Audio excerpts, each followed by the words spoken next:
Muito bom dia a todos. Sob a proteção de Deus, iniciamos os nossos trabalhos. Nos termos regimentais, esta presidência dispensa a leitura da ata da sessão anterior. Agradecemos a presença e a representação de professores e pesquisadores das seguintes instituições apoiadoras que possuem programa de pós-graduação em turismo: CAPES, a FAPESP, CNPq, Universidade Anhembi Morumbi, Universidade do Vale do Itajaí, Universidade de Brasília, Universidade de Caxias do Sul, Universidade Estadual do Ceará, Universidade Federal Fluminense, Universidade Federal do Rio Grande do Norte, Universidade Federal do Paraná e Universidade de São Paulo. Todas, nosso agradecimento. Senhoras deputadas, senhores deputados, minhas senhoras e meus senhores, esta sessão solene foi convocada por este presidente, atendendo à solicitação do nobre deputado Enio Tato, com a finalidade de comemorar o Dia Mundial do Turismo, com o tema Políticas Públicas de Turismo. Convido todos os presentes para, em posição de respeito, ouvirmos o nosso hino nacional brasileiro, executado pela Banda da Polícia Militar, sob a regência do maestro subtenente PM Sérgio Campos.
Esta presidência agradece mais uma vez a Banda da Polícia Militar do Estado de São Paulo e a parabeniza pelo trabalho que tem realizado diuturnamente em nossa segurança. Quero anunciar a presença do Dr. Ítalo Oliveira Mendes, diretor de administração do Ministério do Turismo, Eduardo Sanovitz, presidente da ABEAR e professor de turismo, Mário Carlos Beni, professor de turismo, Alexandre Panosso Neto, professor de turismo, e do deputado estadual Jorge Rato, mais uma vez anunciando estas autoridades. Quero cumprimentar o deputado Enio Tato, que não pôde aqui se encontrar, em razão de outros compromissos por motivo de força maior, que o impediram de aqui se encontrar. Porém, a iniciativa de trazer um ambiente acadêmico com professores, pesquisadores e especialistas em turismo para esta Assembleia merece de nós os maiores elogios. No momento em que se une o conhecimento acadêmico, a pesquisa científica, com a atuação política e articulação social, normalmente isso reverte em benefício para a população e para o país. Todos sabem que o turismo é talvez um dos veios a ser explorados, de maior potencial para o nosso país.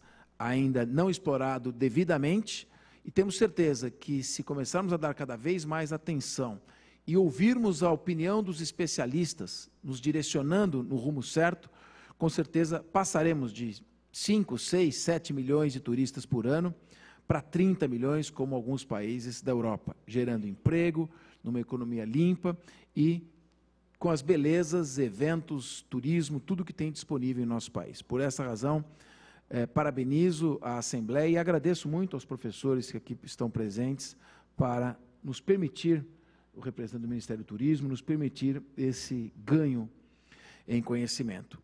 Comunico também que a Assembleia Legislativa está já ultimando os esforços para a adoção do nosso programa na TV Assembleia Turismo Paulista, em que mostraremos todo o potencial aqui do Estado de São Paulo. É uma Assembleia estadual, evidentemente, voltada no âmbito do Estado de São Paulo, mas desde já eu quero convidar e convocar todos vocês e os nossos especialistas para nos ajudarem nesse projeto, que é um projeto com a TV Assembleia, que vai percorrer o Estado inteiro, mas nós queremos fazer isso de uma maneira científica, ou seja, explorando o potencial econômico.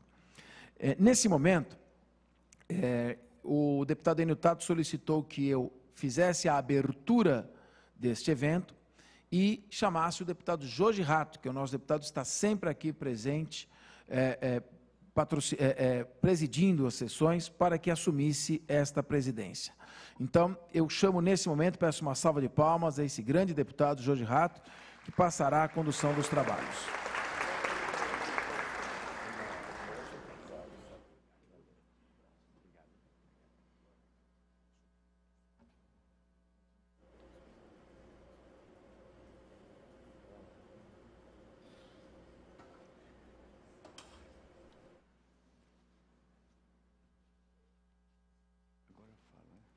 Faço a minha intervenção. Isso aqui? Também. Meus cumprimentos a todos os presentes, as autoridades aqui citadas pelo nosso cerimonial. Eu quero cumprimentar todos os representantes, professores de várias universidades do nosso país, os alunos, as alunas aqui presentes, no dia de hoje, nesse evento do Turismo Mundial, o Dia do Turismo Mundial, que é algo que enobrece o nosso país esse que vive um momento muito difícil, momento de uma crise econômica, uma crise social, com mais de 12 milhões de desempregados, um país que precisa da força do turismo. Nós precisamos, nesse país abençoado por Deus, com essas condições territoriais, climáticas, que nenhum país tem. Aqui nós não temos deserto, vulcões, terremoto, maremotos, não temos nada que atrapalhe a produção, só temos um país com a beleza exuberante, praias, locais maravilhosos, que a gente não encontra em outros países. Portanto, o dia de hoje é abençoado por Deus, com certeza absoluta. E essa casa está sendo homenageada por todos vocês. E com certeza criarão mais força para trazer ao nosso país a condição que outros países têm, atraindo milhões e milhões de turistas, e nós estamos gatinhando, nós estamos iniciando. Como disse o nosso presidente Fernando Capês, que tem um compromisso que não pode ser adiado, e eu estou assomando essa tribuna nesse instante.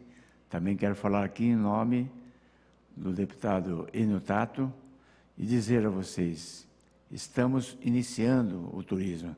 Esse país tem que melhorar bastante e a força de vocês, com certeza, irá ajudar, irá alavancar o turismo, que é fundamental, que vai ajudar a angariar recursos para que nós possamos investir na educação, saúde, segurança, que nós temos muito problema.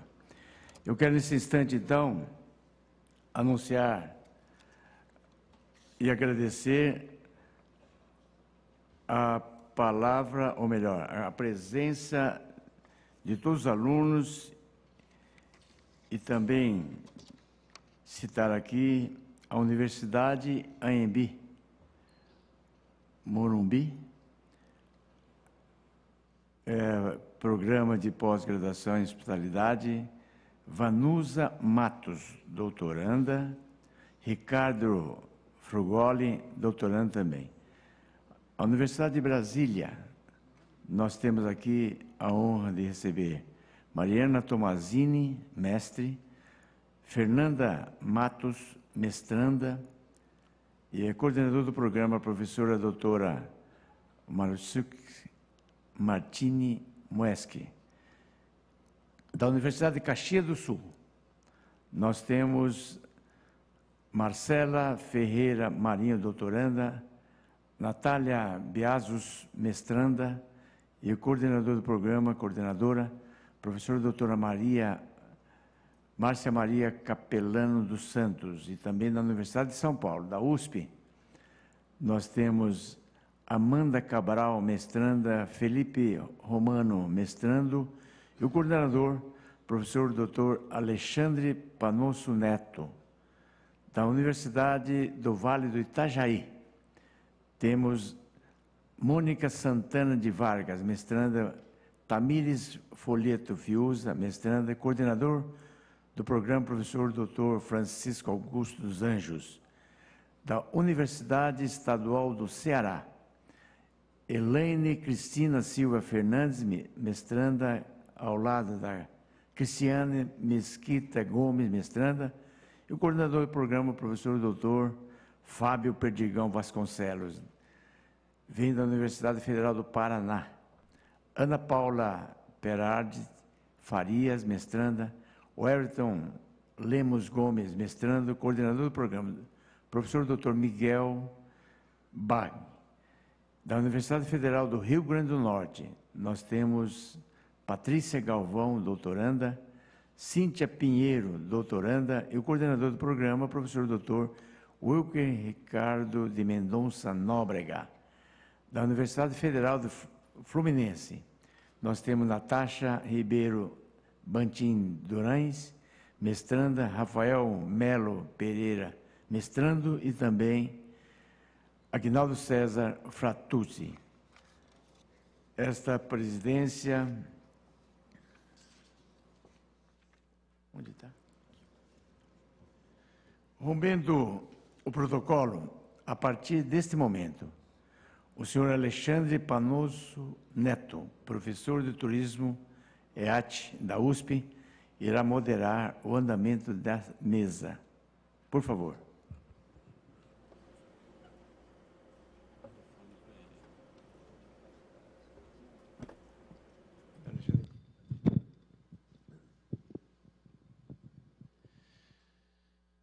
Gostaria, nesse momento, de agradecer a abertura do deputado, presidente dessa casa, Fernando Capês, e a acolhida também. Agradecer a acolhida e a presidência, o deputado Jorge Atto, pela presidência nesse momento, dessa mesa. Agradecer o apoio em todo o nosso evento do 13º Seminário da AmpTour, aqui na Assembleia Legislativa do Estado de São Paulo, o deputado Enio Tato, primeiro secretário dessa casa. Comunicamos aos presentes que essa sessão solene está sendo transmitida ao vivo pela TV Web e será retransmitida pela TV Assembleia, domingo, dia 2 de outubro, às 21 horas, pela NET, canal 7, pela TV Digital 61.2 e pela TV Vivo, canal 9. A ideia de trazermos esse evento para a Assembleia Legislativa do Estado de São Paulo partiu a partir de uma reunião dos diretores da Associação Nacional de Pesquisa e Pós-Graduação em Turismo, no ano passado, realizada na Universidade de São Paulo, com o intuito de trazer para o centro político o debate do tema turismo. A ideia é a sensibilização do tema turismo pela nossa classe política. Por isso, o tema de hoje, com 3 convidados, professor Mário Beni, representando a academia, Ítalo Mendes, do Ministério do Turismo, representando o poder público, e o Dr. Eduardo Sanovics, da ABEAR, representando a iniciativa privada. A Amptur, ela é uma associação, hoje já com 10 programas de pós-graduação na área de turismo no Brasil. Temos talvez 200 de professores vinculados a essa associação, e ela visa fortalecer, incentivar, buscar o desenvolvimento dos programas de pós-graduação em turismo no Brasil, com isso fortalecendo o desenvolvimento do conhecimento turístico, as boas práticas de gestão, a divulgação do tema turismo no Brasil. As universidades presentes, estão as 10 universidades presentes nesse evento, e provavelmente outras 40 universidades do Brasil representadas nesse evento de hoje. O Dia Mundial do Turismo foi celebrado nessa semana, dia 27 de setembro, com o tema Promover a Acessibilidade Universal. Então, essa celebração, essa sessão solene, está dentro do escopo do 13º Seminário da Associação Nacional de Pesquisa e Pós-Graduação em Turismo. Nesse momento, eu gostaria de convidar para a sua explanação inicial o senhor Ítalo Oliveira Mendes, que é servidor público federal do Ministério do Turismo desde 2008, tendo exercido postos de direção, diretor de gestão estratégica, diretor de estruturação, articulação e ordenamento turístico e assessoramento superior, assessor especial do ministro. Coordenou projetos estratégicos como a elaboração do documento referencial Turismo no Brasil de 2011-2014, a elaboração do Plano Nacional de Turismo 2012-2015 e a revisão do Programa de Regionalização. Responsável pela criação no Ministério do Turismo das áreas de sustentabilidade e de competitividade e inovação. É professor de gestão pública, políticas públicas e legislação do turismo, tendo também atuado como consultor para organizações nacionais e internacionais, PNDU, Unesco, Senac e Brastoa. É bacharel em turismo, atualmente é diretor de administração do Ministério do Turismo e é também mestre em espaços naturais protegidos pela Universidade Autônoma de Madrid. Por favor, senhor Ítalo.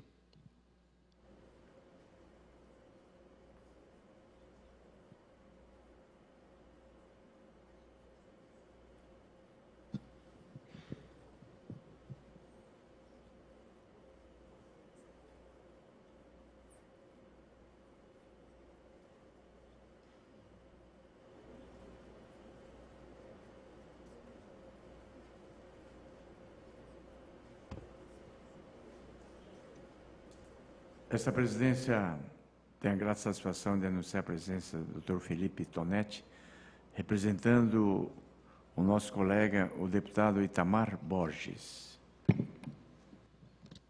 Tem a palavra. Bom dia, senhoras e senhores. Queria agradecer inicialmente, na pessoa do deputado Fernando Capês e do deputado Jorge Rato, a grata satisfação da Assembleia abrir as suas portas para receber um evento tão importante como esse encontro da Amptur, receber a academia para debater e, mais uma vez, a Amptur debatendo um tema tão relevante como a construção das políticas públicas de turismo. Saudar os meus colegas de mesa, o professor Mário Beni, o professor Eduardo Sanovics, aqui também representando a ABA. Saudar a USP, organizadora do evento, do seminário da Amptur, na pessoa do professor Alexandre Panosso. Quisera começar com uma afirmação, ao mesmo tempo óbvia e ambígua, que o turismo é extremamente relevante para a economia. O turismo brasileiro hoje é a 9ª maior economia do turismo do mundo. O Brasil recebe em torno de 6,3 milhões de turistas internacionais por ano, Esse número, provavelmente, esse ano, deve superar os 7 milhões pela primeira vez, a partir da realização dos mega-eventos, sobretudo a experiência da Olimpíada, e um mercado de 206 milhões de viagens domésticas a cada ano. O turismo representa quase 10% do PIB, do PIB brasileiro, quando considerado seus impactos diretos, indiretos e induzidos na economia, ou se olharmos só os impactos diretos, cerca de 3,5% do PIB brasileiro. É cerca de 182 bilhões de reais que a atividade turística aporta para a economia brasileira.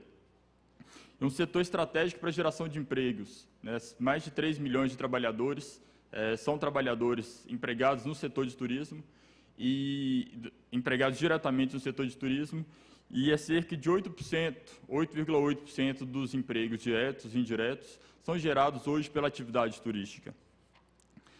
O turismo também é extremamente relevante como componente da balança de exportações brasileiros. Cerca de 6,9 bilhões de divisas, de dólares em divisas são gerados pela atividade turística, e se compararmos isso com outros bens que são comercializados, o turismo seria o 5º produto da pauta de exportação brasileira, perdendo só para outros produtos relevantes, como a soja, como o petróleo, como o minério de ferro.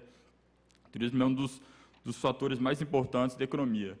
Sem contar todo o impacto que a atividade turística gera na cadeia econômica, né? O setor de turismo compra mais de 250 mil automóveis por ano, o setor de turismo compra mais de 360 mil peças de mobiliário, mais de 6 milhões de peças têxteis por ano, mais de 250 mil eletrodomésticos. Então, a atividade turística tem um impacto significativo em toda a economia. Por que eu digo que, ao mesmo tempo, é uma afirmação óbvia e uma informação ambígua? Porque nós todos temos claros que o turismo é importante, que o turismo é relevante para a economia, mas, porém, muitas vezes esse tema não está sendo debatido nas assembleias legislativas, nos espaços de poder, na agenda econômica do país, e esse papel é um papel compartilhado, que nós todos temos, poder público, setor privado, academia, de cada vez mais mostrar a relevância do setor de turismo para a economia brasileira. Eu faço um paralelo quando a gente compara o impacto do turismo na economia com o impacto da agricultura. Todos esses números que eu fiz referência anteriormente são números muito próximos do que era a agricultura brasileira na década de 60. Há cerca de 50 anos atrás, todos os números do agronegócio, todos os números da agricultura brasileira, se projetados com valores de hoje, seriam muito semelhantes ao do turismo. Cerca de 6 bilhões de dólares em divisas, cerca de 40 produtos de exportação, uma agenda de exportação quase toda concentrada, mais de 60% concentrada num único produto, né, de baixo valor agregado, de baixa mecanização e industrialização. O Brasil não exportava soja, não exportava laranja, não exportava uma série de produtos, e a gente tem uma realidade do agronegócio completamente diferente 50 anos depois.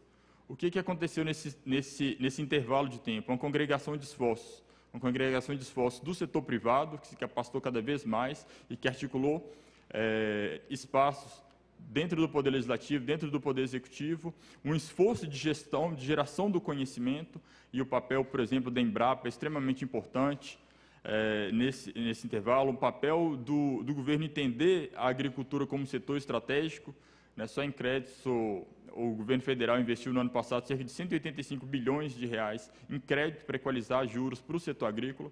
Então, a partir do momento que você se percebe a agricultura como setor estratégico, hoje a agricultura responde por números cerca de 15 vezes, quase 15, 20 vezes maiores do que há 50 anos atrás. Cerca de 96 bilhões de dólares em exportação, cerca de 25% do PIB, 25% da geração de empregos. Essa percepção que a gente precisa ter do ponto de vista do turismo. Entender que o turismo é tão importante para a economia, ou pode ser tão importante como outras atividades, desde que haja uma congregação de esforços, que começa desde a produção do conhecimento, que passa pela elaboração de uma agenda estratégica para o país e pela implementação dessa agenda com a participação público-privada. Além do mais, o setor de turismo é um setor estratégico por vários fatores. Ele não é só importante para a economia, como ele é estratégico para a economia. Ele é estratégico por quê? Do ponto de vista do mercado de trabalho, vários elementos do turismo aporta que não seriam aportados por outros setores, ou o turismo aporta com diferenciais. o valor para investimento, para a geração de cada emprego é muito mais baixo no setor de turismo do que em setores industriais ou outros setores, por exemplo, no setor automotivo e outros setores. O mercado de turismo, ele pode abarcar qualquer nível de formação, ele abarca desde o doutor, desde o pós-doutor, do professor, que aporta conhecimentos para o setor, mas ele também consegue agregar no setor de turismo pessoas com baixa formação acadêmica, egressos de programas sociais, que encontram no turismo um espaço para adentrar o mercado de trabalho. Ele é estratégico pela ampla distribuição espacial. O turismo consegue gerar emprego em qualquer lugar do país. A gente consegue gerar emprego no turismo no interior dos estados, a gente consegue gerar emprego no turismo no interior da Amazônia. Em alguns lugares que outros tipos de emprego não seriam possíveis, a atividade turística tem essa dimensão espacial. E, além do mais, ele é extremamente estratégico, porque o turismo, no mundo inteiro, é porta de acesso ao mundo do trabalho para o jovem. E a gente precisa perceber essa importância para, cada vez mais, trazer o jovem para o mercado de trabalho de turismo. Por outro lado, o setor de turismo também é estratégico, porque, muitas vezes, é o setor de turismo que aporta para a cidade, aporta para o desenvolvimento urbano, uma discussão que é muito incipiente no Brasil ainda, que são as questões relacionadas ao ordenamento territorial, as questões de planejamento urbano, de qualificação da infraestrutura urbana.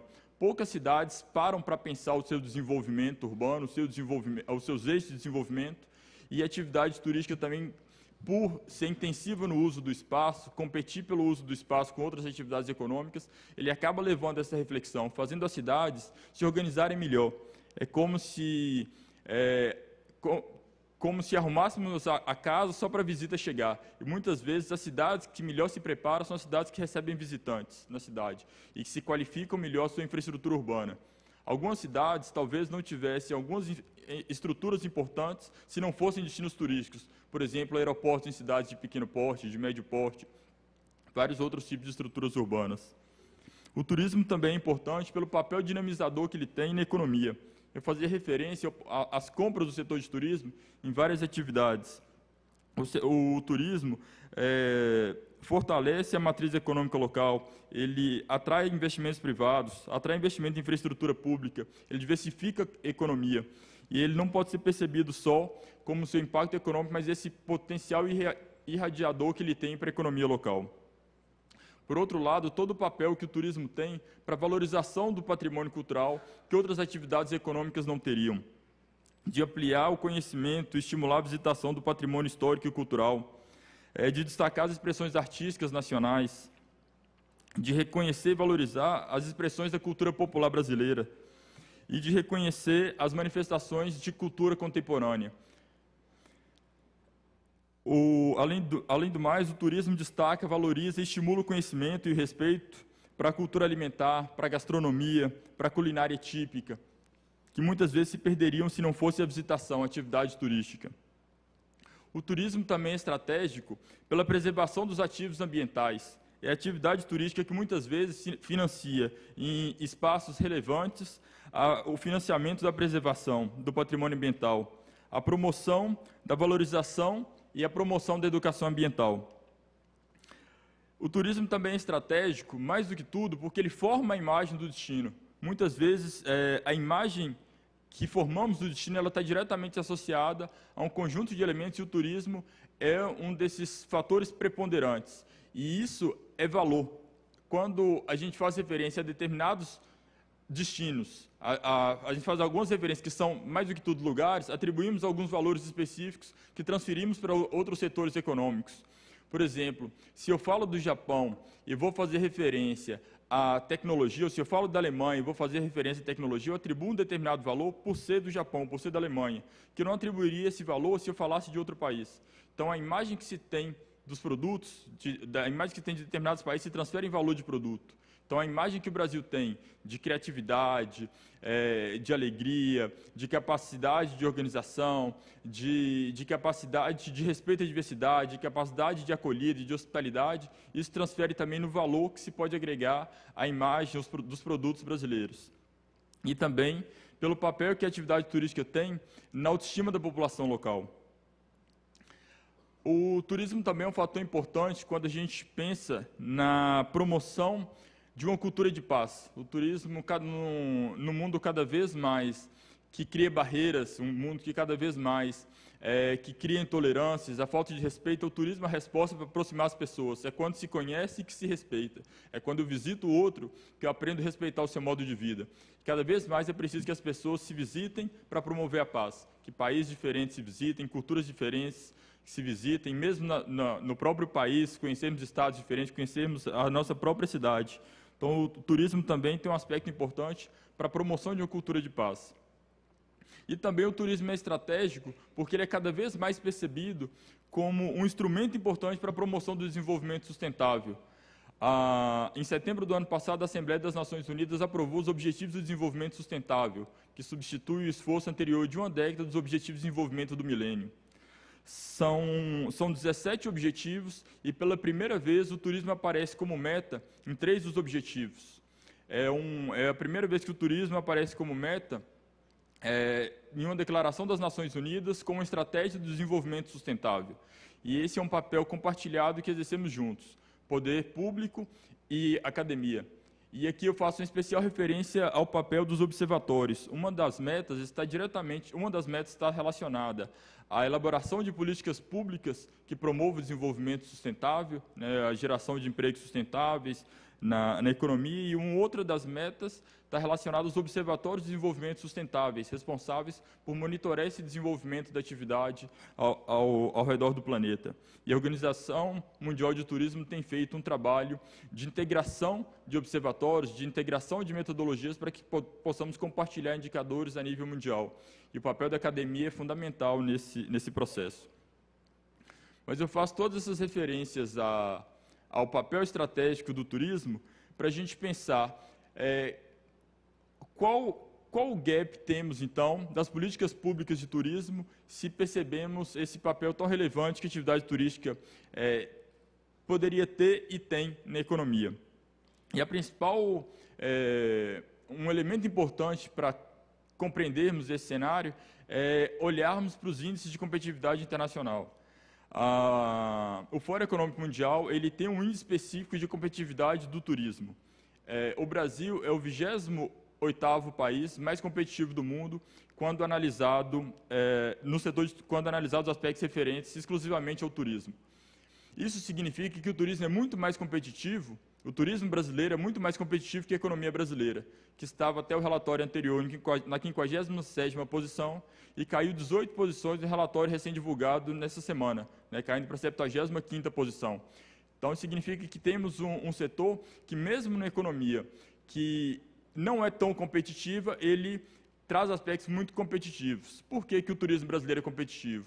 Porque quando o Fórum Econômico Mundial analisa, por exemplo, os recursos naturais, o Brasil é o país número 1 do mundo em recursos naturais. Quando a gente avalia os recursos culturais, o Brasil é o 8º país do mundo quando avaliado os recursos culturais. Porém, vários dos aspectos que dizem respeito à política pública, a posição do Brasil é muito ruim, ou estamos ao final da fila. E aí sim é importante uma atuação de políticas públicas cada vez mais inovadoras, cada vez mais robustas, cada vez mais estratégicas, cada vez mais integradas. Por exemplo, quando se analisa a exigência de vistos, o Brasil é o 102º país. Quando se analisa o ambiente de negócios, o Brasil é o 126º país. Quando se analisa o mercado de trabalho de turismo, o Brasil é o 124º país. Quando se analisa um item que o relatório chama de priorização governamental, quando os governos priorizam a atividade turística na construção de suas políticas públicas, o Brasil é o 119º país. Então, isso significa que temos ainda um horizonte muito importante de políticas públicas a serem construídas para colocarmos o Brasil no patamar de referência para o turismo mundial, o patamar que mostra o potencial da matéria-prima, o primeiro lugar nos recursos naturais, o 8º lugar nos recursos culturais.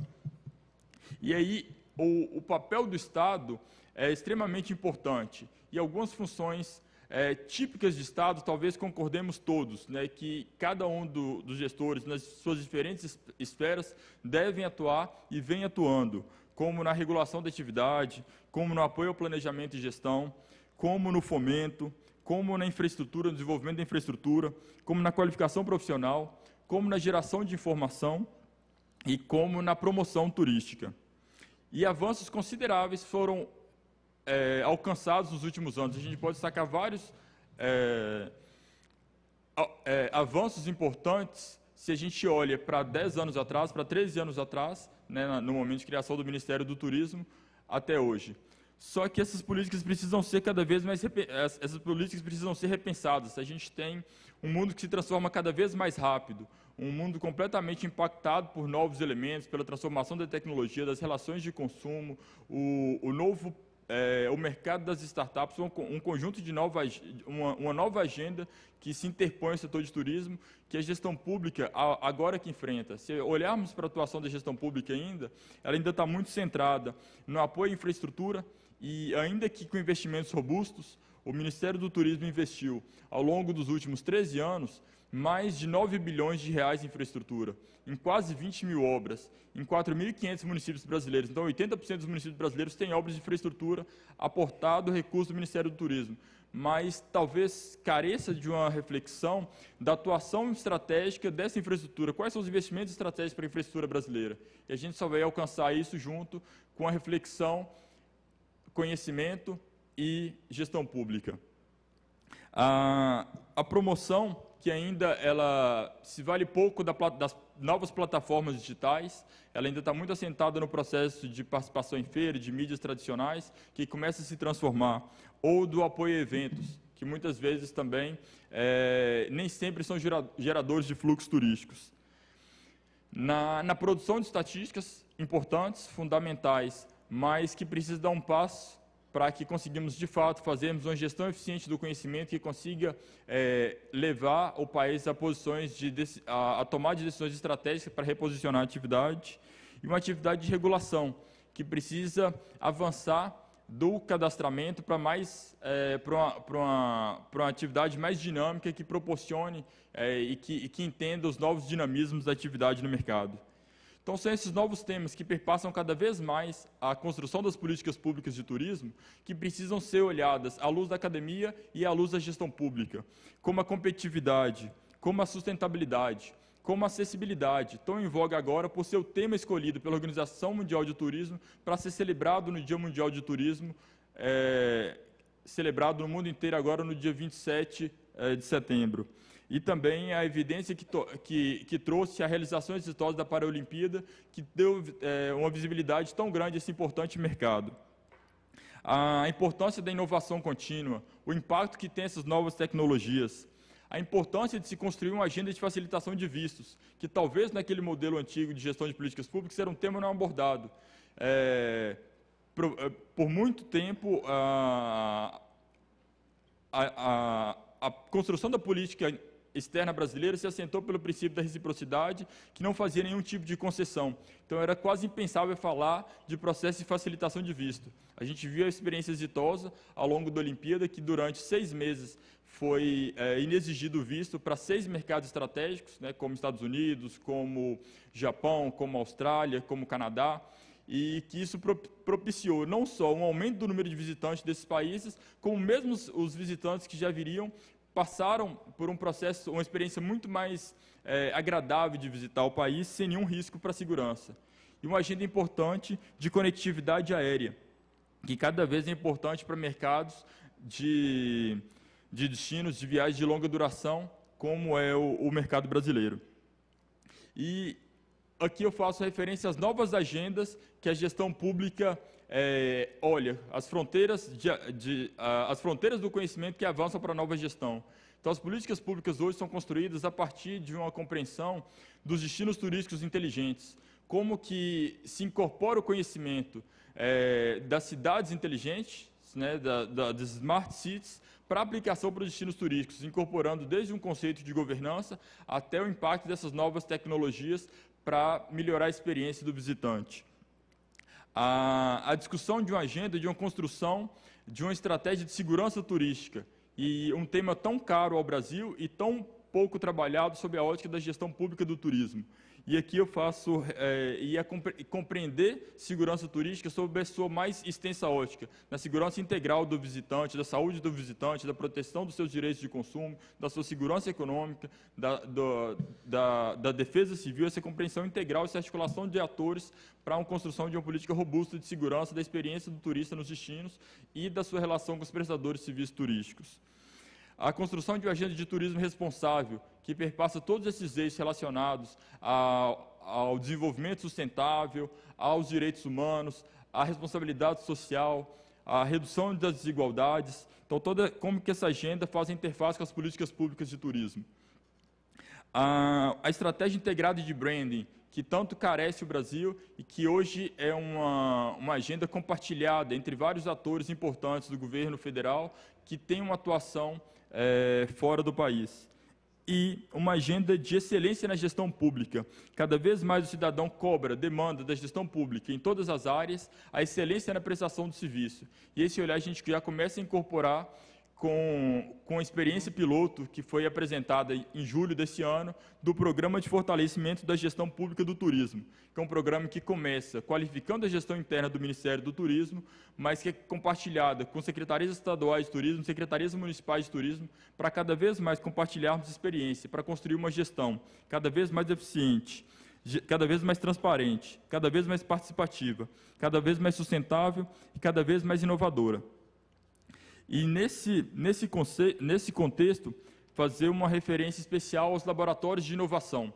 Cada vez mais, a construção de políticas públicas passa por processos disruptivos, processos que incorporam o design thinking, que incorpora o processo de construção de modelos de startups, de novas tecnologias. E os laboratórios de inovação vêm cumprindo um espaço importante nas agendas de governo para a construção de políticas públicas. O Ministério do Turismo está antenado na construção dessa agenda e cria agora o seu laboratório de inovação em governo, gestão e políticas públicas de turismo, e que esse espaço de cocriação é um espaço que deve ser cada vez mais compartilhado com a academia.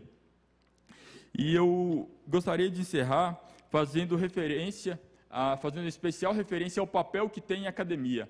É nesse espaço da academia que se pode imaginar e consensuar o futuro. É a academia que permite construir conhecimentos, é um espaço onde se pode sonhar, é um espaço onde se pode experimentar, é um espaço onde se pode errar de forma muito mais dinâmica do que no espaço da gestão, um espaço onde se pode produzir conhecimento e, a partir das suas ferramentas, consensuar esse conhecimento para construir futuro. E essa relação é muito importante da academia com o setor público.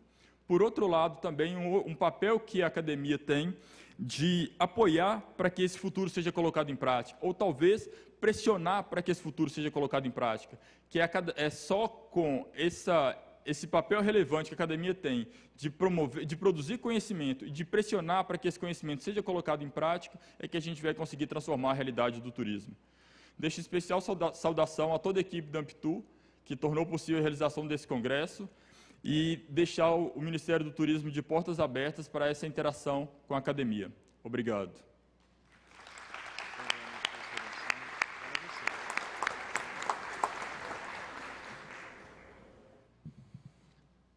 Ítalo Oliveira Mendes, do Ministério do Turismo, muito obrigado pela sua apresentação. Gostaria agora de convidar meu colega também, Dr. Eduardo Sanovics, professor do curso da Escola de Artes, Ciências e Humanidades da Universidade de São Paulo, atua como consultor sênior em programas e ações da área de marketing e turismo. Ele é graduado em História, mestre e doutor em Ciências da Comunicação pela Universidade de São Paulo. Entre 2007 e 2010 foi diretor da Red Exhibitions Alcântara Machado. De janeiro de 2013 a agosto de 2006 foi presidente da Embratur, tendo sido responsável pela implantação do Plano Aquarela e pela criação da marca Brasil.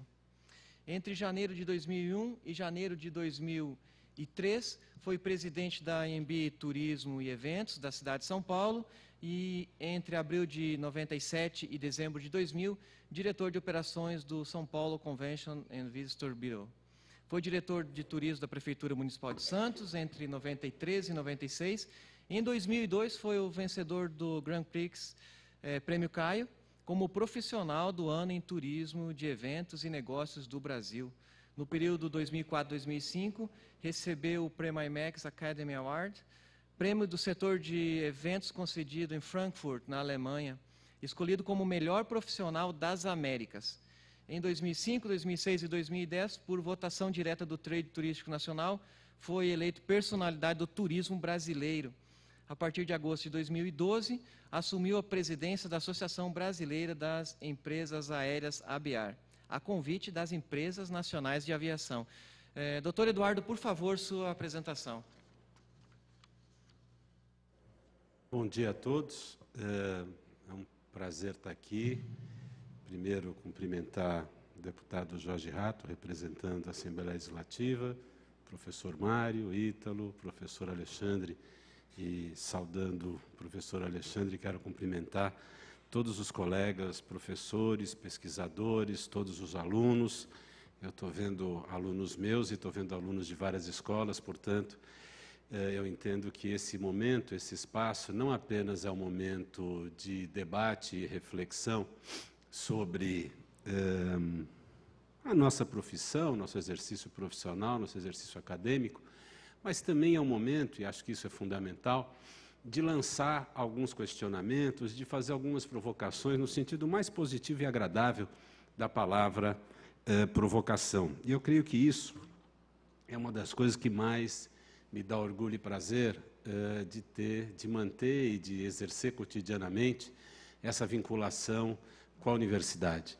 Como vocês sabem, eu leciono na IACH, na Escola de Artes, Ciências e Humanidades na USP, no curso de Lazer e Turismo, e uma das qualidades que eu creio que a gente procura construir cotidianamente, há vários colegas aqui do curso, é entender a pluralidade das nossas opiniões, entender como nós temos histórias, visões e construções acadêmicas, construções conceituais e intelectuais diferentes, e na somatória, no debate, no cotidiano do ambiente universitário, nós vamos construir sempre um ambiente que possa ser mais rico, mais positivo, que seja mais estimulante, que faça com que os nossos alunos, um determinado dia, nos superem de longe. E eu creio que isso é um pouco o cotidiano, não apenas nosso, mas do conjunto das escolas que estão aqui presentes. Então, um pouco nesse sentido que eu queria fazer essa rápida intervenção. Primeiro, nosso tema, políticas públicas. Ora, que qualidade de políticas públicas nós temos, que qualidade nós queremos, o que é que nós vimos ao longo dessa história. Eu creio que há exemplos interessantes para a gente mencionar. Por exemplo, nesse país, nós vivemos momentos muito criativos, muito inovadores em algumas das nossas regiões. Aqui em São Paulo, quando o São Paulo Convention Bureau se afirmou como uma unidade de promoção da cidade, de captação de eventos, e se coloca como um dos vetores de um novo posicionamento dessa cidade, ligando cultura e entretenimento à promoção do turismo. Quando, por exemplo, no momento seguinte, o São Paulo Convention Bureau, organizando uma parceria com a EMBI, hoje SP Tours, cria um Comitê Paulista de Promoção e Captação de Eventos, lá se vão 15 anos, e a partir daí constrói-se uma rota ascendente da geração de eventos, consequentemente de hospedagem, de passagens, de ocupação de serviços de gastronomia, de lazer, entretenimento, etc. Outro momento bonito, por exemplo, é em algumas cidades do país que se organizam a partir de suas características naturais, culturais, de suas origens étnicas, como destinos turísticos, e a academia olhou para isso e produziu materiais de muita qualidade. Exemplos como a cidade de Bonito, ou a cidade de Socorro, aqui no nosso estado, Bento Gonçalves e outras cidades ali na região do entorno do Rio Grande do Sul.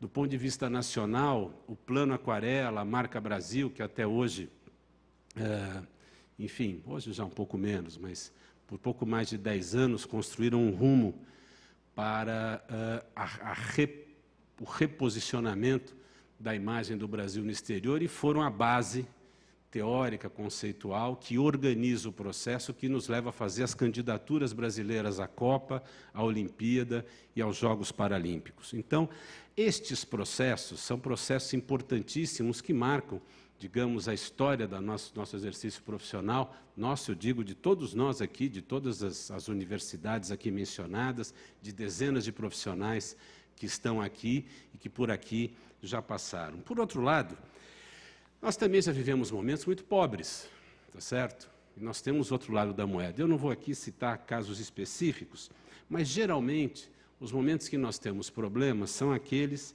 nos quais a execução das políticas públicas se descola completamente dos anseios deste conjunto de profissionais, quer seja na academia, quer seja no setor privado, quer seja no cotidiano desse conjunto imenso de 52 atividades diferentes que compõem o turismo. E, nesse momento, é que a gente começa a ter que entender o seguinte: quais são as causas desse cenário? Por que que a gente, em algum momento, vive descolamento? Ora, as causas tradicionais já foram exaustivamente apontadas ao longo dos últimos 15 anos, em dezenas, centenas de seminários. Nós não precisamos discutir a questão da continuidade, que troca João, muda fulano, etc. Não é esse o problema. O que nós precisamos é o seguinte: o diagnóstico, as causas pelas quais nós temos problemas de implementação, continuidade, sustentabilidade de políticas públicas são mais ou menos conhecidas de todos, mudando um pouco o sotaque, o acento ou foco em um ou outro ênfase, os diagnósticos todos serão semelhantes. A discussão é como é que a gente enfrenta isso. Ora, primeiro, vamos entender o seguinte, gente. Desde 1985, com o fim da ditadura militar, e a partir de 88, com a Constituição Democrática, a gente vive um momento inovador do ponto de vista da inclusão de milhões de brasileiros no debate político. Há um conjunto de sequências econômicas, há todas as inclusões, principalmente a inclusão econômica e social que vivemos na última década, mas, na medida em que vamos elegendo governos e as equipes vão sendo montadas, não é? Nós vamos analisando posturas. O governo A ficou bom, o governo B ficou ruim, a prefeitura A funcionou, a prefeitura B não funcionou, nesse tempo aqui vai. E essa é um pouco a tônica do debate que a gente assiste há muito tempo. Ora, que demandas e que desafios, então, nós temos? E aí eu acho que a gente entra no debate mesmo sobre como se constrói políticas públicas de maneira mais competente, de maneira mais consistente. Primeiro, é preciso que o turismo em geral, leia-se, todo o conjunto de profissionais que se relaciona com ele nas suas diversas vertentes, pare de ter uma postura tímida, uma postura reativa, e eu arrisco até uma postura conservadora em relação ao debate cotidiano da política. A gente assiste, geralmente, em lugares que conseguem, formulam e executam políticas públicas corretas de turismo, uma mobilização do setor de turismo, uma mobilização e um processo de organização de seus profissionais, não num período eleitoral, mas 2, 3 anos antes do período eleitoral, por meio de uma postura militante, entendendo que turismo, nós podemos achar que é a atividade mais importante do mundo, mas ele é uma das atividades importantes, decisivas, fundamentais, que compõem um arco de 1,5 dúzia, de 2 dúzias de atividades importantes para as pessoas. Nós não podemos nos achar, é claro que nós achamos a nossa atividade importante, é claro que ela é fundamental, foi a nossa opção profissional, é o nosso exercício cotidiano, é como pagamos as nossas contas, construímos uma vida de qualidade para nossas famílias. Mas é legítimo que outras pessoas tenham outras prioridades.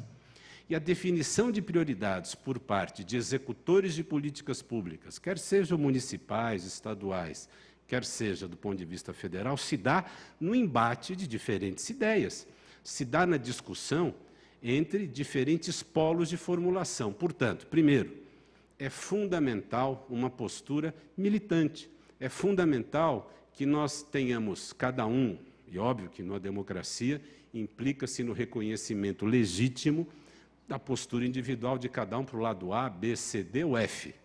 Esse não é o problema.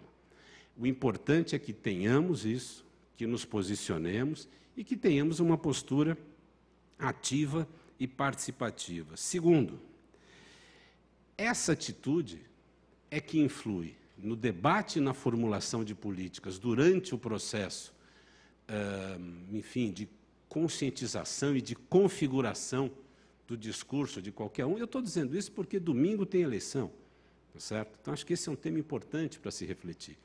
não é? E, principalmente depois, isso se reflete na escalação do time, tá certo? Eu já cansei de ver aquela história meio óbvia, né, de fulano virou... Outro dia eu li que teve estado já que teve até Miss como secretária de turismo, tá certo? Ora, isso é... E as histórias são as mais divertidas. Eu tenho 30 anos nessa vida, tenho um monte de história para contar. Mas o mais importante é que este vácuo que abre espaço para soluções descomprometidas, com formulação de qualidade, execução de qualidade, está vinculado a espaço que ficou aberto. Portanto, primeira coisa, ocupar espaço. Segundo, do ponto de vista do setor privado, como é que ele vê, como é que ele age? Ora, gente, o setor privado olha para o aparato do Estado como um instrumento para melhorar o seu resultado, tá certo? Não é da natureza dele tomar iniciativa de participar de atividades de formulação, debate, implementação, a não ser quando ele é provocado, a não ser quando ele é demandado. Então, ele é convidado, olha, venham participar aqui do Conselho X, do Fórum Y, do Plenário Z. E esse setor privado participa. Ele é vital para a formulação concreta e competente de políticas quando ele acha o interlocutor correto. E aí é que a construção militante é importante, porque muito facilmente o setor privado identifica quando o seu interlocutor da formulação de políticas públicas é frágil do ponto de vista conceitual ou é frágil do ponto de vista gerencial. O que significa que ele terá fragilidade na implantação do que for decidido, tá certo? Ou terá uma agenda que não é necessariamente a agenda debatida. E é importante entender, e aqui vai uma dica, porque uma parte, talvez importante, de nossos alunos e pesquisadores, muitas vezes se colocam como secretários de turismo, diretores de turismo, como gestores públicos. O setor privado não é um setor que bate bumbo. Quando ele se afasta, ele não sai avisando, fazendo uma parada de que vai avisar. Ao contrário, ele simplesmente se aquieta, simplesmente se afasta, simplesmente se cala. E você começa a sentir um vazio ao seu redor. Portanto, se a gente quer entender como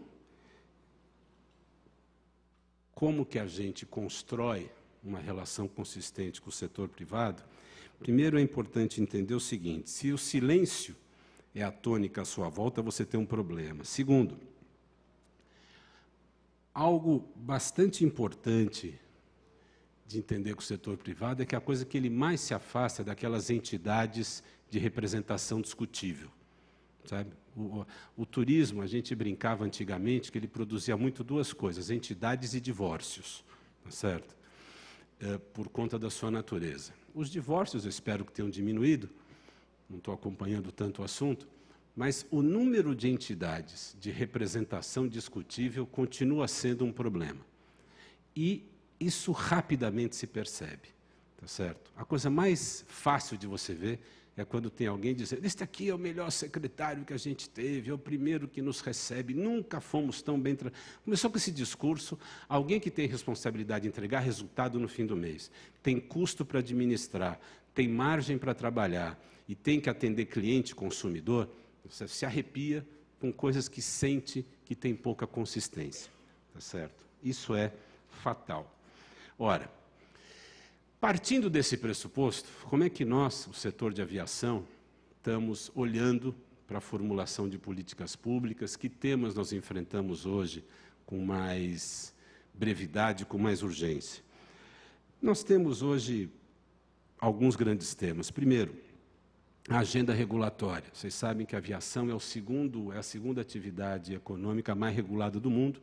A primeira é a energia atômica, certo? E é bom que seja assim. Avião tem que ter padrão internacional igual ao redor do planeta. O mesmo avião que sobe aqui tem que descer na Argentina, depois tem que descer na Austrália, tem que descer em Miami, e o mecânico tem que saber apertar o parafuso do mesmo jeito, porque segurança é um dogma para nós, tá certo?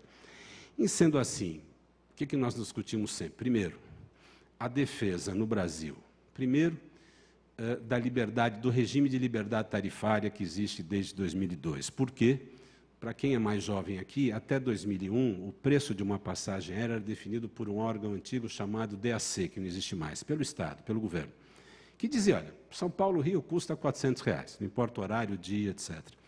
Quando o Brasil migra para o regime de liberdade tarifária, em 2002, ou seja, passa a fazer aquilo que se fazia nos Estados Unidos desde os anos 70, na Europa dos 80, na Ásia desde os 90, o preço médio do bilhete aéreo cai de R$610, que era o preço em 2002, para R$290, que é a tarifa média hoje.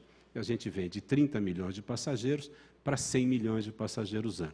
É claro que isso é resultado também muito importante das políticas de inclusão econômica praticadas no governo Lula e nas suas sequências. Mas cair preço é o elemento básico desse processo, tá certo? Menos preço e mais renda. Portanto, a defesa da liberdade tarifária e o combate a todo tipo de regulação que nos afaste do ambiente internacional. Por exemplo, o Brasil é o único país que cobra ICMS sobre querosene de aviação. Então, de vez em quando, o cara pergunta assim, puxa vida, por que para ir para Buenos Aires, às vezes, é mais barato do que para Aracaju, se a distância é rigorosamente a mesma? Porque para Aracaju, aqui de Guarulhos, você paga 25% sobre ICMS. Para Buenos Aires, paga 0%. Por quê? Porque nenhum país do mundo cobra tributo regional sobre querosene de aviação. Então, como não se cobra no mundo inteiro, o voo que sai do Brasil para fora não pode cobrar o que não se cobra do voo que vem de fora para cá. Nesse sentido, o mesmo caminhão abastece um voo doméstico e um voo internacional, o voo doméstico é tributado, o internacional não é. Quer dizer, é uma política equivocada que faz com que seja mais caro incentivar turismo para o Nordeste ou para o Sul do país do que incentivar turismo para a Argentina, Chile ou Miami. E isso está na governabilidade de cada Estado. Outro tema, por exemplo, o Código Brasileiro de Aeronáutica. Ele tem 30 anos, está sendo revisto agora, né? A ideia é trazê-lo também para o ambiente regulatório internacional. Ou o tema da semana passada, alguém aqui se acompanhou na mídia, o Brasil, semana passada, declarou a Irlanda paraíso fiscal. É um direito do governo brasileiro, está dentro de sua autonomia e de sua autoridade enquanto nação, mas declarar a Irlanda paraíso fiscal significa o seguinte, que o negócio com a Irlanda passa a ser taxado. Ora, metade das aeronaves da frota brasileira, o Brasil tem aproximadamente 500 aeronaves voando aqui, metade das aeronaves tem o leasing na Irlanda. Esse leasing agora, ou seja, o aluguel mensal do avião passa a pagar 25% de imposto a partir do mês que vem. Nós pedimos à Receita Federal que revogue esta disposição, pode declarar a Irlanda paraíso fiscal, mas mantenha o leasing zerado, como ele é há 30 anos nesse país. Por quê? Porque ele é zerado em todo o planeta. Nos outros 200 e tantos países do mundo onde existe avião, leasing de avião não é tributado. Por quê? Porque conectividade aérea é insumo fundamental para as pessoas se encontrarem. Tá certo? Não importa se por turismo, por evento, por saúde, por lazer, para ver a família, num país, inclusive como o nosso, que desde o governo Juscelino Kubitschek, tá certo, optou pela ligação rodoviária, é impossível você estar com alguém em Belém do Pará, saindo daqui no mesmo dia, se não for de avião. Tá certo? Não tem como. Se você for de barco por estrada, leva uma semana. No final do dia, só essa conta do leasing, por exemplo, ela soma quase R$1 bilhão anualizada, se o imposto valer. A Receita Federal comprometeu-se a soltar uma resposta hoje, inclusive. Se vocês querem fazer a conta, os estudos internacionais mostram que voar no Brasil é 27% mais caro do que voar no resto do mundo por conta dessas distorções. Portanto, concluindo, o que é que se quer? O que é que nós queremos? Nada muito novo. Primeiro, formulação de políticas públicas de qualidade, planejamento de curto, médio, longo prazo e, obviamente, escalação de equipes comprometidas com essas premissas que eu coloquei. Ora, o que é que são políticas de qualidade? São todas aquelas que contribuem para que o ambiente de trabalho melhore, para que o cotidiano de resultados que a gente pode apresentar a nossos consumidores, turistas, nas suas várias modalidades, possa avançar.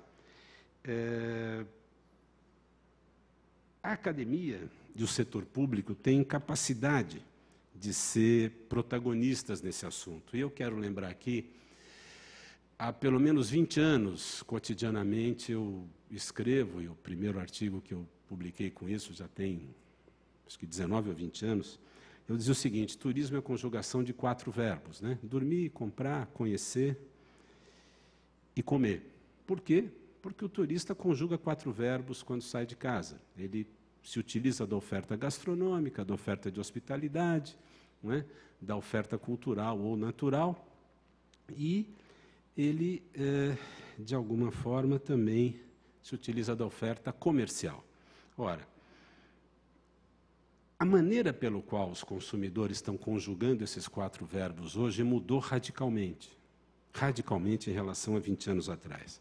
A chegada do Airbnb, a chegada do Uber, a chegada do TripAdvisor e a chegada de outros aplicativos que impactam e mudam completamente a nossa relação de consumo, tem um reflexo obrigatório, e tem que ter um reflexo obrigatório na formulação de políticas públicas. Portanto, eu queria também colocar essa provocação aqui. Formular políticas públicas, discutir estratégias de promoção, ou pensar em implementar qualquer tipo de ampliação do volume de passageiros de um determinado destino, sem entender o impacto destes novos instrumentos de contato entre consumidor e destino, entre consumidor e produto, é continuar pensando nos anos 90. A segunda provocação, em 2005, nós propusemos um novo modelo de gestão para a Embratur. Nós entendíamos que a Embratur tinha esgotado a sua capacidade protagonista, tá certo? A estrutura pública não conseguia mais dar conta de um mundo competitivo tão complicado no mundo. Esse tema ainda segue em aberto.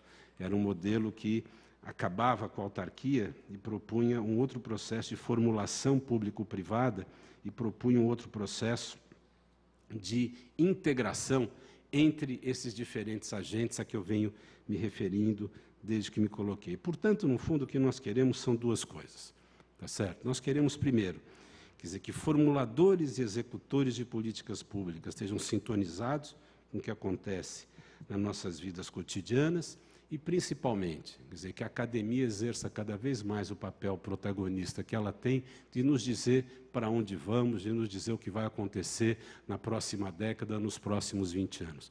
Creio que com esse ambiente em volta será possível construir um conjunto de números, de resultados com uma qualidade cada vez melhor. Muito obrigado.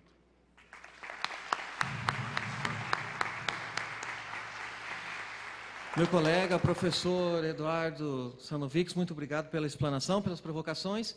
Agora tenho a grande satisfação de convidar para a sua apresentação professor Mário Carlos Beni, doutor em Ciências da Comunicação e livre-docente em Turismo pela Escola de Comunicações e Artes da Universidade de São Paulo, mestre em Sociologia e Política pela Escola de Sociologia e Política da Universidade de São Paulo, professor titular aposentado da ECA USP, professor do curso de pós-graduação da Universidade de Brasília, professor convidado de diversos programas de pós-graduação em estrito senso em turismo e hospitalidade no Brasil, ajudou a criar muitos desses programas que aqui estão representados hoje, professor efetivo do programa de pós-graduação do doutorado da Universidade de Caxias do Sul, e no exterior, é colaborador de importantes periódicos científicos de turismo, foi membro do Comitê de Ética da Organização Mundial do Turismo, representando as Américas, é membro da Associação Mundial de Formação em Hotelaria e Turismo, pela qual foi agraciado pelo Prêmio Turismo em 2003,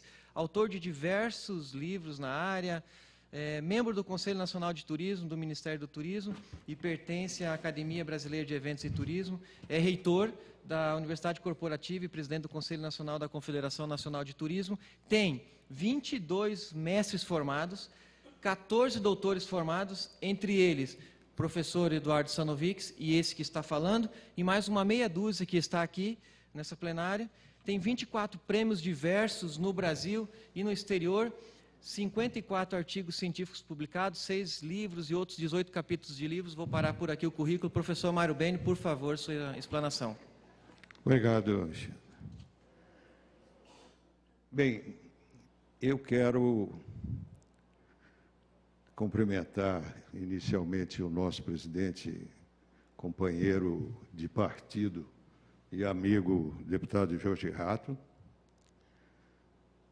vocês me conhecem como professor, mas eu estive nessa casa como deputado também e sou militante de um partido.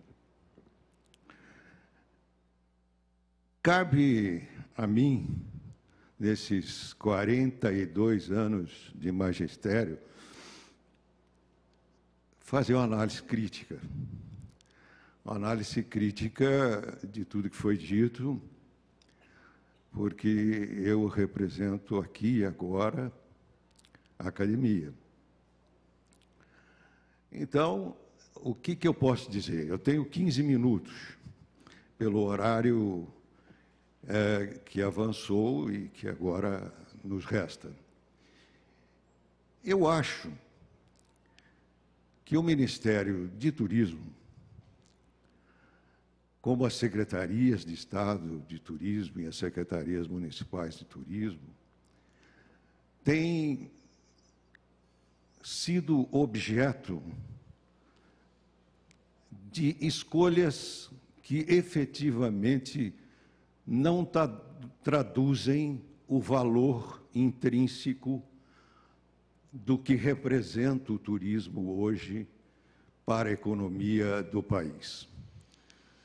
Eu acho que, em alguns casos, o turismo é visto, e eu vivi o lado de cá, do lado político, participei de diversos governos, é visto como um prêmio de consolação.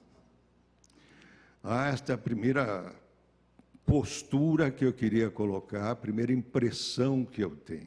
Não é? Então, eu vejo hoje o Ministério do Turismo com alguns problemas que precisam ser corrigidos.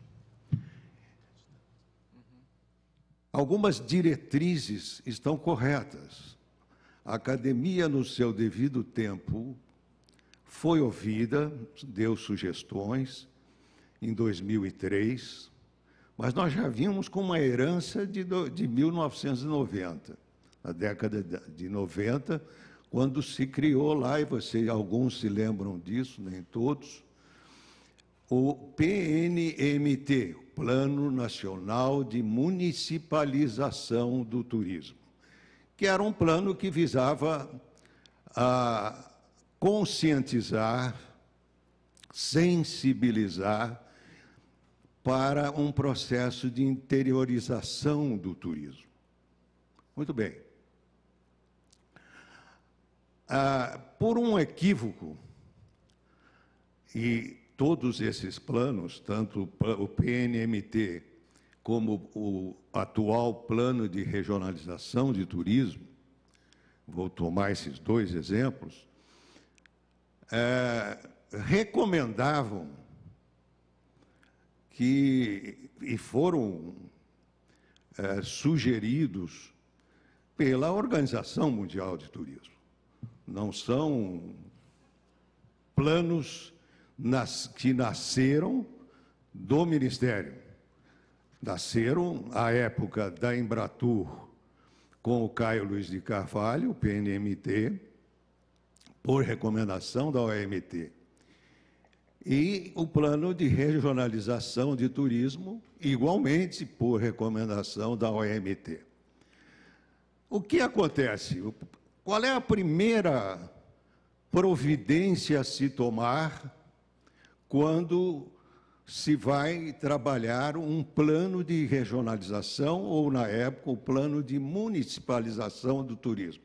Se conhecer o espaço turístico nacional. É o primeiro passo de um plano ou de um programa regional.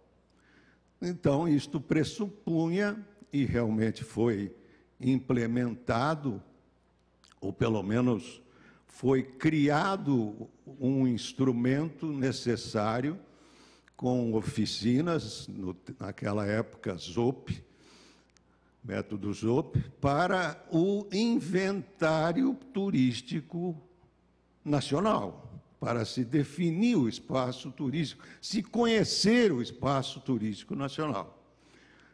O RINTUR, Relatório do Inventário Turístico Nacional. Muito bem.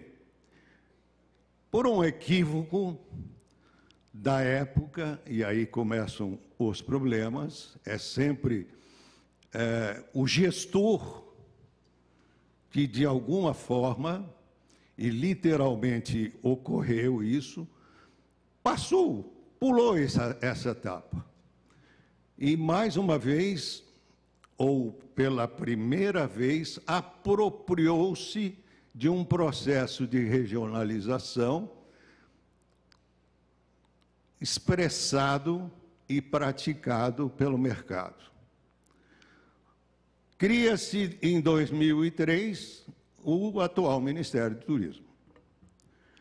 E chega-se ao Plano Nacional de Regionalização do Turismo, o PRT.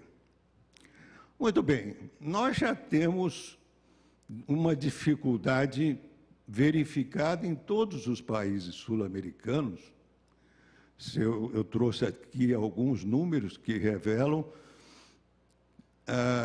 a fragilidade dos países sul-americanos com relação às políticas públicas de turismo, né? A execução das políticas públicas de turismo. E foi exatamente o que aconteceu.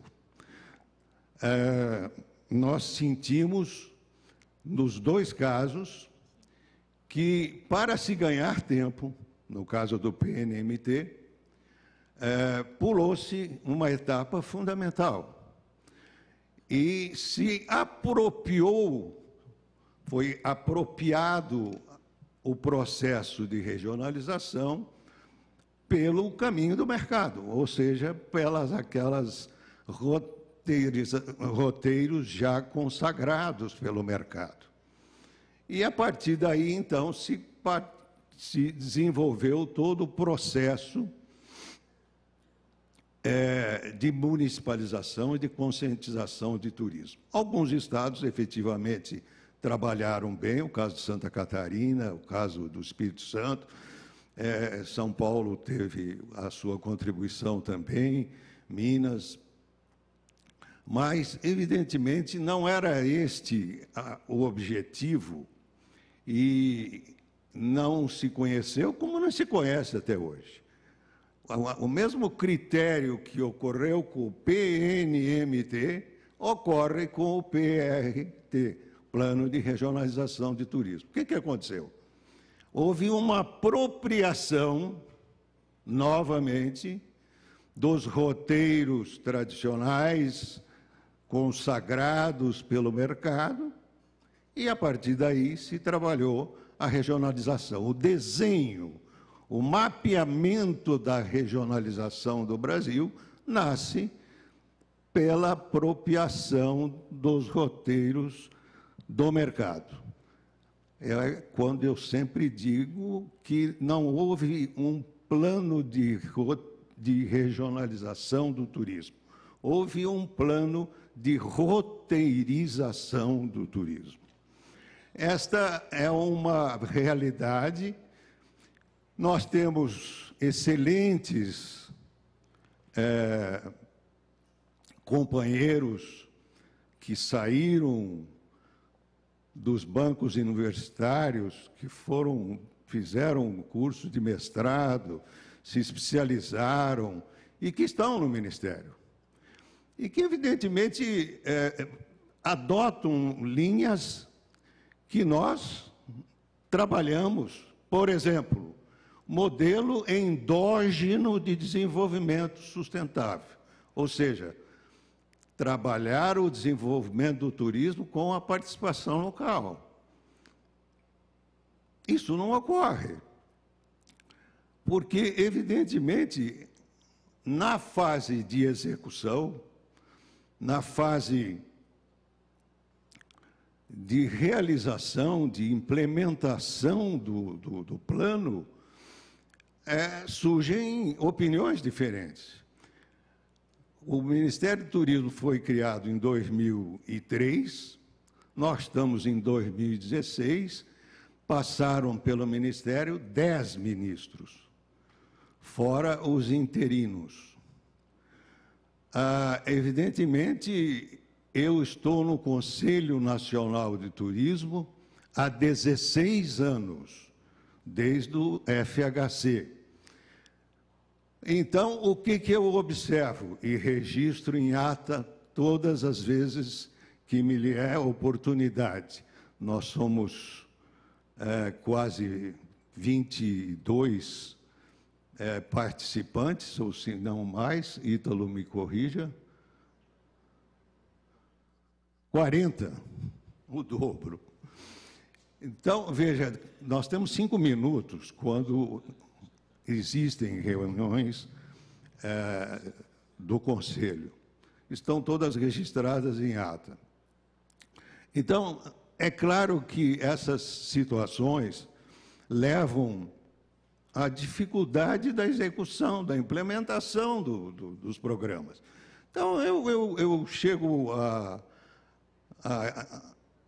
a verificar que, por maior esforço que se faça em definir corretamente essas diretrizes, os eixos estruturantes, eles não acabam não sendo implementados, exatamente porque se mudam não só a cabeça, o ministro, se mudam os secretários, são 2 secretários, vocês imaginem, multipliquem isso, 10 ministros, 20 secretários de políticas públicas, de planejamento, agora trocaram novamente as denominações das secretarias, a presidência da Embratur.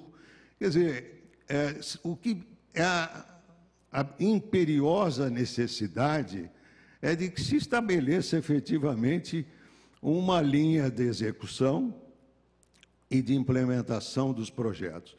E eu estou cada vez mais convencido de que a única forma de se assegurar efetivamente a execução, considerando esta mobilidade e troca de execução de executores e secretários e ministros, o modelo ideal hoje que eu imagino e que o Eduardo, enquanto presidente da Embratur, propôs, esse projeto chegou aí ao Congresso Nacional, mas não, infelizmente, não prosseguiu, é transformar a Embratur numa agência de desenvolvimento, com uma outra concepção de gestão pública, com a participação da iniciativa privada, de uma parceria público-privada.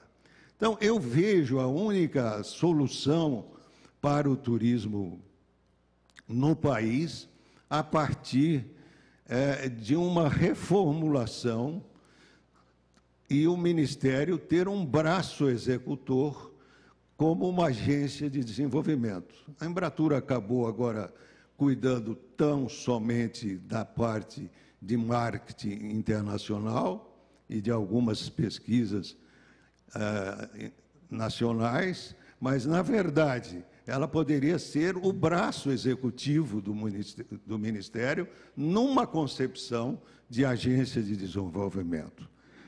E isso tudo para demonstrar que a situação que hoje nos leva, e eu quero aqui mostrar, veja que a América do Sul responde por 21,8 milhões de turistas, ou seja, 2,6% do tráfego turístico mundial, que é hoje de 1 bilhão de turistas. Estou me referindo ao tráfego receptivo. Somente a América do Norte e a Europa, América do Norte com 105 milhões,9, e a Europa com 534. Portanto, a Europa e Estados Unidos representam 640,3 milhões, ou seja, 61,8% do tráfego turístico mundial. que ocorrem no Atlântico Norte. A Europa, a Ásia e o Pacífico por 233%, 22,6%, 233 milhões. A América Central, 8,9%, o Caribe, 19,9%, a África, 52,5%, e o Oriente Médio, com 52%. Então, veja aqui como nós somos reconhecidamente um destino distante, que envolve tráfego aéreo. O Eduardo colocou as últimas informações atuais sobre as tarifas e, entre tantas dificuldades, é evidente que precisamos urgentemente somar a essas dificuldades de ordem de gestão estratégica do turismo e de execução e implementação dos projetos, os projetos de lei que estão no Congresso, como a desoneração fiscal, a desoneração na hotelaria, em alimentos e bebidas, enfim, há uma série de medidas ainda que estão sendo discutidas no Congresso que iriam beneficiar efetivamente toda a oferta latino-americana e principalmente na América do Sul. Eu queria concluir dando um exemplo concreto. Recentemente, a Mariana, nossa aluna da UNB, desenvolveu a sua dissertação de mestrado, trabalhando em 2 municípios de Jericoacoara, ou seja, Aracati e Jijoca. E lá ela desenvolveu o seu trabalho e observou que há realmente um grande abismo entre teoria e prática quando da implantação do plano de regionalização do turismo, no âmbito das propostas dessa política pública de turismo, quando se apresenta um modelo de desenvolvimento integral, com ênfase na igualdade de oportunidade, cujos benefícios atribuídos à economia de mercado teriam foco nas populações locais e deveriam ser distribuídas de maneira equitativa, para que a descentralização e as decisões democráticas fossem tornadas pelas instâncias de governança. Eu tive a oportunidade de trabalhar na mesma região, na Rota das Emoções, fomos parceiros de uma empresa internacional, eu fui gestor pelo lado brasileiro, e, evidentemente, senti, na realidade, exatamente isto que a mestranda, hoje mestre,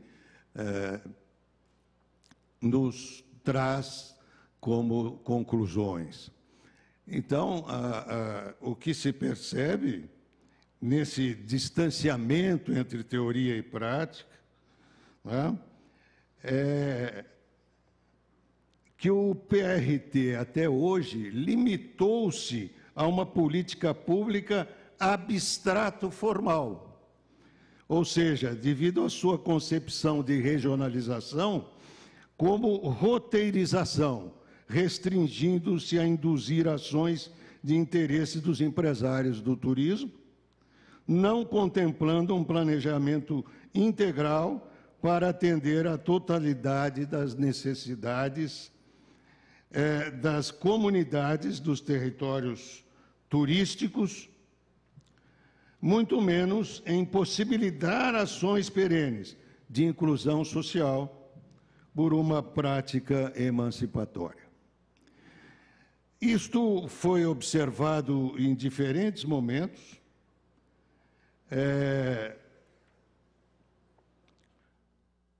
Quando deste projeto de marketing, e aqui deve estar presente o Tiago Alves, que foi quem levantou o campo e trabalhou nesse projeto, e deve ter sentido, como nós, esta mesma conclusão que chegou a Mariana Tomasini.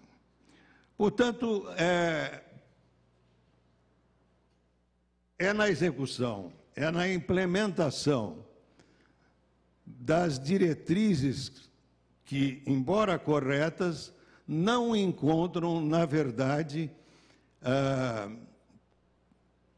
no campo e na prática, na execução, aquelas normas e tecnologias que deveriam ser rigorosamente aplicadas. Eu vou até encerrar com uma história muito triste. Nós estamos, a Espanha, há 3 anos, gastou 55 bilhões de dólares para demolir, literalmente, o modelo da Costa do Sol e da Costa Brava, de segunda residência. Nós estamos importando este modelo para o Nordeste. Muitas regiões, principalmente do Ceará, essa de Jericoacoara, já está com este modelo de segunda residência de estrangeiros, que não aporta ao país nenhum benefício. Então, isto é um exemplo claro de uma política absolutamente equivocada que escapa ao controle das administrações, das secretarias municipais, das secretarias estaduais. E ainda um outro exemplo. Eu tenho sido consultado, tenho exercido alguma consultoria no Tribunal de Contas da União, de vários projetos turísticos ocorridos no território nacional. Trabalhamos juntos num roteiro metodológico para o exercício da avaliação de projetos, de programas, de planos dos vários estados. O que se observa é calamitoso em termos de como esses projetos foram desenvolvidos e os recursos foram aplicados e apropriados no desenvolvimento desses projetos. São inúmeros os que estão em análise pelo Tribunal de Contas. Por uma única razão, neste país não se faz avaliação de projetos, monitoramento de projetos de desenvolvimento sustentável, do turismo ou em outras áreas. Tenho testemunhado isso pessoalmente nessas consultorias. O último trabalho teria sido uma grande reunião e um grande seminário nacional teria sido realizado, vamos marcar uma nova data, em Natal, porque foi exatamente no Rio Grande do Norte, em Natal, que o Tribunal de Contas da União local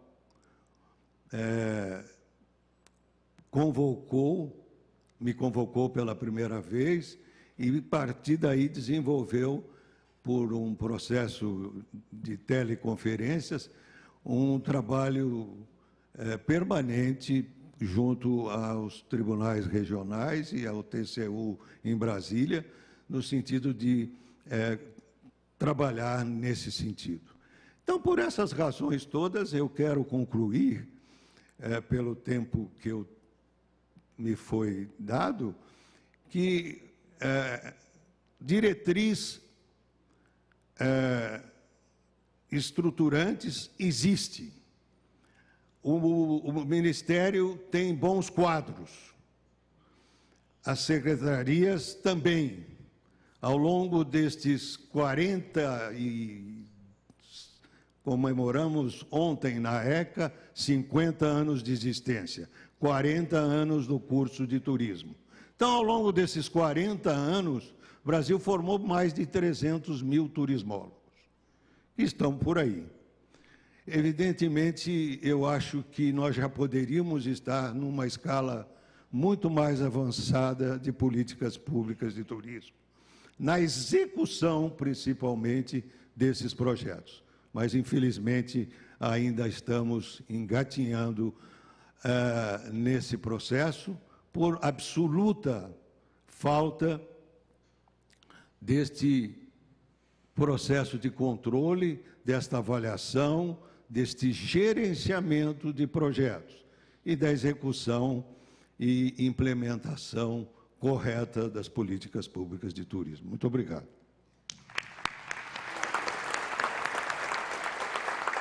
Muito obrigado, professor Mário Carlos Beni. Agradeço novamente aos nossos expositores, ao Ítalo, ao professor Eduardo Sanovics. Agradecer também aos colegas e professores, pesquisadores, alunos de todas as universidades que estão aqui representadas. Gostaria em especial de agradecer aos diretores da Amptur, Francisco, professor, meu diretor, doutor Francisco Antônio dos Anjos, doutora Márcia Capelano dos Santos, doutor Wilker Ricardo de Mendonça Nóbrega, doutora Maruska Martini Mosch e doutora Elizabeth Kyoko Wada. Eu creio que nós, com essa sessão, alcançamos o objetivo de uma verdadeira aula pública, de trazer o tema do turismo para o debate dentro da Assembleia Legislativa do Estado de São Paulo. Eu comunico que o Ítalo e o professor Mário Beni estarão aqui durante a tarde no evento, vão almoçar conosco. O professor Eduardo Sanovics pede desculpa, não poderá estar conosco, estará na ABAV, representando a USP e a BEAR. Então, dúvidas, questionamentos, com o Ítalo e o professor Mário Beni, eles estão à disposição. E agradeço novamente ao presidente Fernando Capês pela abertura dessa sessão solene. Agradeço ao nobre deputado Jorge Atto por nos permitir a todos discutir esse tema e coordenar os trabalhos, deputado Jorge Atto, e em especial um agradecimento por todo o apoio durante esses 3 dias do evento ao primeiro secretário desta casa, deputado Enio Tato. Muito obrigado. Neste momento tem a palavra o nobre deputado Jorge Atto.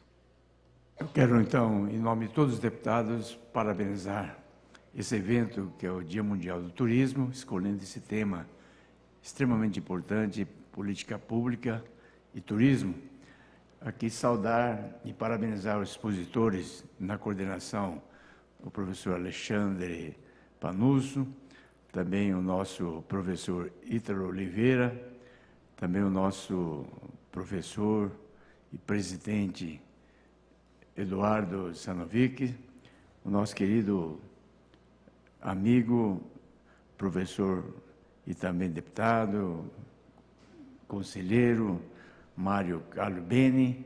Eu quero aqui parabenizar todos os representantes das universidades, os alunos universitários, as universitárias, o público aqui presente, e dizer que em São Paulo, o turismo gastronômico, ao lado do turismo econômico, das compras, né?